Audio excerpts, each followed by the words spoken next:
French President Emmanuel Macron says he'll visit cyclone-ravaged Mayotte after the worst tropical storm in a century. He declared national mourning, saying he would travel to the French Indian Ocean territory soon. The search for survivors continues, with hundreds of people feared dead. Aid flights have been prioritised, with concerns over dwindling food and water and the spread of disease. Well, Nora Peter is from the International Federation of Red Cross and Red Crescent Societies. Welcome to the programme, Nora. Thank you for being with us. So you have teams on the ground in Mayotte, don't you? What are they telling you about the situation there? Good afternoon, and thank you for having me.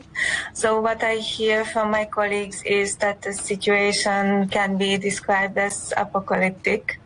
Hundreds or maybe thousands of people and families have lost their homes. There are many people still unaccounted for. It's really difficult to assess the extent of the damage right now because the communication lines have been disrupted.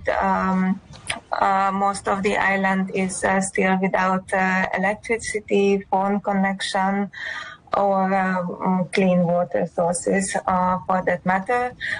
So it will take a few more days to really understand the toll of this cyclone.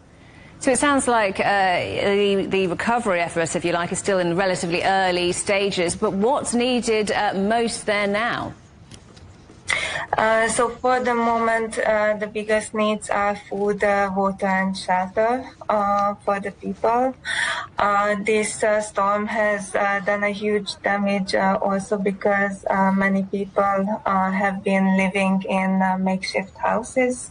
Many of them are being undocumented migrants. So their immediate needs is to get a roof above their heads and to ensure that they have access to clean drinking water. We, as the Red Cross, are also trying to get a shipment of 30 tons of humanitarian aid to the island right now.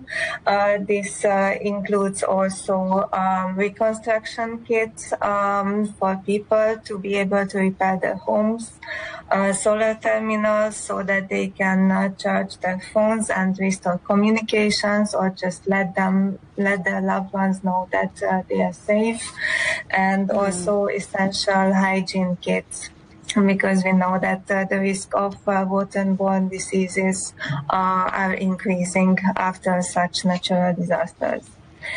We are also trying to get in medical supplies and also some items for a modular hospital because many of the medical facilities on the island have been ravaged by the storm as well. And you talked about the communication lines being down. What are the other challenges of operating Mayotte? I mean, it's a fairly remote area, isn't it? How difficult is it to work there?